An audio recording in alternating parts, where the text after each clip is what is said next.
28절부터 37절까지 한 절씩 교독합니다. 이 말을 하고 돌아가서 가만히 그 자매 마리아를 불러 말하되 선생님이 오셔서 너를 부르신다 하니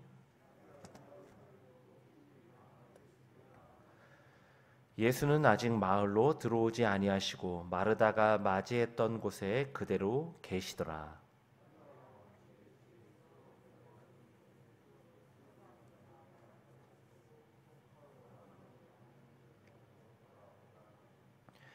마리아가 예수 계신 곳에 가서 배웠고 그 발 앞에 엎드려 이르되 주께서 여기 계셨더라면 내 오라버니가 죽지 아니하였겠나이다 하더라.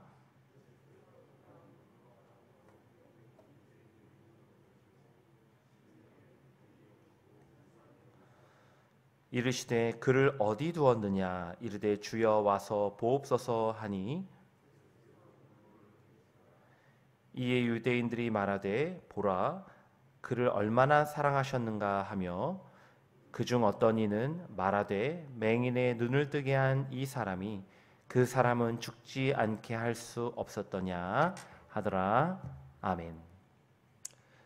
일어나 엎드리라 라는 제목으로 말씀을 전하겠습니다. 오늘 본문은 이 토요일 본문부터 시작되었죠. 그리고 내일 끝나는 나사로 이야기의 한 부분입니다. 사실 이 나사로 이야기는 전체를 통으로 묵상하고 이해하는 것이 훨씬 좋습니다. 하지만 본문이 너무 길기 때문에 매일 성경이 나눠 놓은 본문에 따라서 오늘 본문에 좀 초점을 맞춰서 말씀을 전하고자 합니다. 어제 본문이죠. 17절에 의하면 예수님은 나사로가 죽은 지 나흘째 되는 날에 베다니에 오셨습니다. 사실 예수님은 3절에 보면 나사로가 위중한 병에 걸린 것을 알고 계셨죠. 하지만 6절에 보면 일부러 거하시던 곳에 이틀을 더 머물면서 지체하십니다. 그리고 11절에 보면 결국 나사로가 죽은 것을 아시고 그제서야 출발하셔서 나흘 동안 그리고 나흘이 걸려서 베다니에 오신 것이죠. 예수님께서 오신다는 말을 듣고 마르다는 곧 나가 맞이하였습니다. 20절에 보면 그리고 하나님이 주실 것에 대한 믿음의 고백을 22절에 하고 또 27절에서 예수님이 그리스도시요 하나님의 아들이시라는 신앙을 고백합니다. 이런 배경이 오늘 본문 앞선 내용들인데요. 그런데 20절에 의하면 마르다와는 대조적으로 마리아는 예수님이 오신다는 소식을 듣고도 그냥 집에 앉아 있었습니다. 아마도 예수님이 함께 계셨다면 오라비가 죽지 않았을 것이라는 원망 때문이었을 것입니다. 사실 마르다라와 마리아는 나사로가 위중한 것을 알고 먼 곳에 계신 나흘 길이나 되는 먼 곳에 계신 예수님께 사람까지 보냈습니다. 그리고 예수님이 오셔서 고쳐주시길 바랐죠. 나사로와 마르다 그리고 마리아는 예수님과 가장 가까운 사람들입니다. 평소에 예수님은 예루살렘에서 사역하시다가 예루살렘에서 가깝죠. 이 베다니에서 쉬시곤 하셨는데요. 그 쉬실 때마다 베다니에서 쉬실 때마다 나사로의 집에 머무셨습니다. 그 정도로 마르다와 마리아는 예수님의 가장 가까운 제자 중에 하나였습니다. 그런데 오라비가 죽어간다고 나사로가 죽어간다고 그 먼 길 사람까지 보내 부탁을 했는데 예수님은 오시지 않았습니다. 그리고 결국은 나사로가 죽었죠. 인간적으로 볼 때 마르다와 마리아가 예수님께 얼마나 큰 그 배신감이 들고 또 원망하는 마음이 들지 않았겠습니까? 예수님이 오신다고 했는데도 그냥 집에 앉아 있었던 마리아의 심정이 충분히 이해가 됩니다. 오히려 그럼에도 불구하고 예수님이 오신다는 소식이 들었을 때 곧 나가 맞이한 마르다의 신앙이 정말 놀랍고 대단한 것이죠. 이런 배경 속에서 오늘 본문 28절에 이렇게 기록되어 있죠. 이 말을 하고 돌아가서 가만히 그 자매 마리아를 불러 말하되 선생님이 오셔서 너를 부르신다 하니. 예수님은 마르다에게 마리아를 조용히 불러달라고 부탁하십니다. 아마도 예수님이 왜 늦으셨는지, 앞으로 어떤 일을 행하실지 마리아에게만 조용히 알려주시기 위함이었을 것입니다. 여기서 이제 마리아의 반응이 중요한데요. 오라비의 죽음에 대한 절망, 더 나아가서 예수님에 대한 원망으로 집에 앉아있던 그녀가 29절에 이렇게 행동합니다. 마리아가 이 말을 듣고 급히 일어나 예수께 나아가매. 31절에 보면 급히 일어나가 한 번 더 반복되고 있죠. 강조되고 있는 거죠. 비록 마리아는 깊은 절망과 슬픔, 예수님에 대한 원망 가운데 있었습니다. 하지만 그녀는 예수님이 부르실 때 급히 일어나 예수님께 나아갔습니다. 그리고 32절에 보면 주님의 발 앞에 엎드렸습니다. 오늘 우리도 마찬가지입니다. 인생을 살아가다 보면 마리아처럼 가장 절망적인 순간, 나아가 하나님을 원망하기까지 하는 고난을 만나게 되죠. 어떤 분들은 예기치 않은 병으로 절망합니다. 다른 어떤 분들은 사업의 실패로 낙심하죠. 또 다른 어떤 분들은 소중한 누군가를 잃고 깊은 슬픔에 잠깁니다.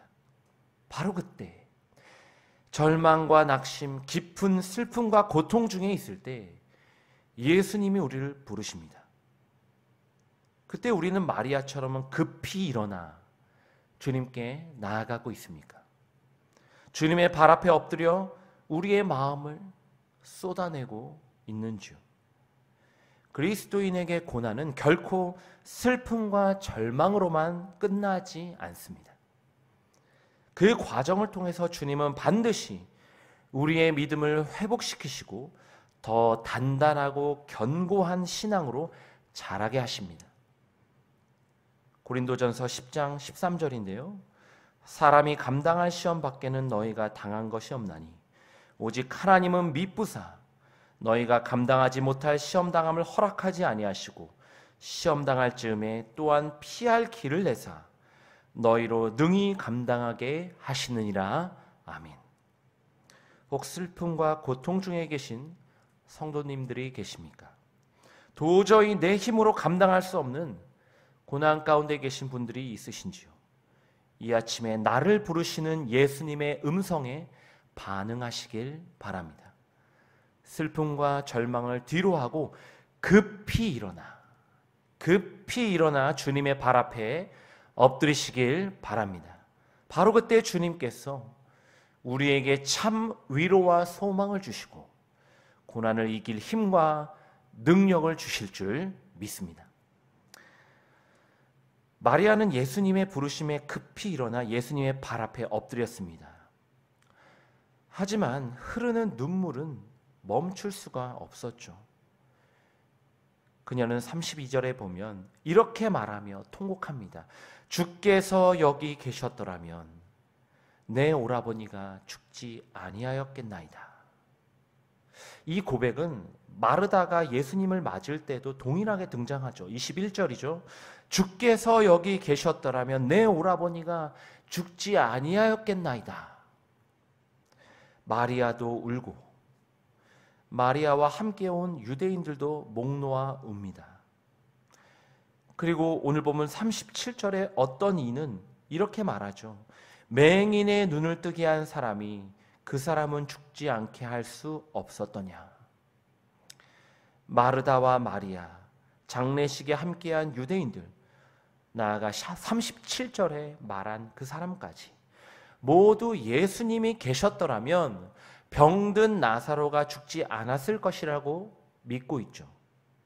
즉 예수님이라면 아무리 죽을 병이라도 고치실 수 있었을 것이라는 믿음이 있었습니다. 하지만 그들은 사망의 권세를 깨뜨리고 죽은 자도 살리실 부활의 주, 창조주 하나님의 능력을 보이실 예수님은 상상할 수 없었죠. 예수님은 그 일을 행하시기 위해 오셨습니다. 죽은 지 나흘이 되어 시체 썩는 냄새가 나는 나사로를 살리시기 위해 친히 장례식장에 오신 것입니다. 그래서 예수님은 심령의 비통히 여기시고 눈물을 흘리시죠. 여기서 주님의 눈물은 단순히 슬픔의 눈물, 동정의 눈물이 아닙니다. 비통히 여기시고라고 번역된 단어는 본래는 분노를 표출할 때 쓰임입니다. 분노를 표출할 때. 또한 우리 개역 개정 성경은 긍휼히 여기사라고 번역했지만 이 단어 역시도 본래는 흔들리다, 고통스럽게 동요하다 이런 뜻입니다. 즉 마리아의 애곡과 수많은 유대인들의 울음소리를 들으실 때에 예수님의 마음에 격한 분노로 동요가 있으셨다 이런 뜻입니다. 주님의 분노는 모든 인간을 이토록 슬프게 하는, 인간을 결국 사망에 이르게 하는 죄의 권세에 대한 격한 분노였습니다. 또한 그 사망의 권세 아래에 있는 자들, 곡하는 자들의 울음소리를 들으실 때에 안타까움에 고통스럽게 몸부림치시며 눈물을 흘리신 것입니다. 하지만 주님은 이제 사망에서 생명으로 옮기실 위대한 첫걸음을 떼려 하시죠. 내일 본문에 등장하는 죽은 나사로를 살리시는 표적을 통해서 모든 인간이 죄의 권세, 사망의 권세를 이기시고 생명이요 부활로 나아갈 길, 곧 십자가에 죽으시고 부활하실 요나의 표적을 통해서 구원의 길을 여실 것입니다. 오늘 우리도 마르다와 마리아처럼 예수님을 믿는다고 하지만 예수님의 능력을 제한적으로 생각할 때가 많이 있죠. 주님은 죽을 병을 고치시는 분을 넘어서 죽은 자도 살리시는 분이십니다. 죽은 자도 살리시는 주님이 내 문제를 해결해 주지 못하시겠습니까? 창조주 하나님, 전능하신 하나님이 우리 아버지이신데 오늘 나는 왜 그리도 걱정과 염려가 많습니까? 오늘도 안타까움에 눈물 흘리시는 주님을 바라보시길 바랍니다. 주님은 오늘도 여전히 죽어가고 있는 영혼들, 죄와 사망의 권세 아래에 있는 자들을 보시며 눈물 흘리십니다. 오늘 우리가 주님의 이 눈물의 참 의미를 이해했다면 두 가지로 반응해야 합니다. 첫째는 우리의 모든 죄와 사망의 권세를 이기신 예수님의 능력을 신뢰해야 합니다. 어떤 상황, 어떤 고난 속에서도 주님이 그 문제를 반드시 해결해 주시고 선한 길로 인도하실 것을 믿으시길 바랍니다. 둘째는 그리스도인들은 낙심과 절망에 빠져 있을 사람들이 아니라 그런 고통과 고난에 있는 자들을 주님께로 인도해야 할 자들이라는 인식을 회복해야 합니다. 장기화된 코로나로 인해서 세상에 많은 사람들이 낙심하고 고통하고 있습니다. 이런 시대에 그리스도인들은 그들의 근본적인 문제에 눈물을 흘리며 주님이 보여주신 생명과 부활의 복음을 전해야 할 자들입니다. 그들과 똑같이 절망하고 낙담한다면 우리가 어찌 세상의 빛으로 설 수 있겠습니까? 에베소서 2장 10절입니다. 우리는 그가 만드신 바라 그리스도 예수 안에서 선한 일을 위하여 지으심을 받은 자니 이 일은 하나님이 전에 예비하사 우리로 그 가운데서 행하게 하려 하심이니라. 아멘. 오늘 이 아침에 모든 슬픔과 절망을 털고 급히 일어나 주님께 나아가시길 바랍니다. 주님의 발 앞에 엎드려 주님이 주시는 위로와 회복을 경험하시길 바랍니다. 바로 그때 창조주 하나님, 부활의 주님이 우리의 모든 문제를 해결해 주실 줄 믿습니다. 더 나아가서 그 회복의 기쁨과 소망을 가지고 우리 주변의 슬픔과 고통 가운데 있는 자들을 위로하고 일으키는 자들이 될 줄 믿습니다.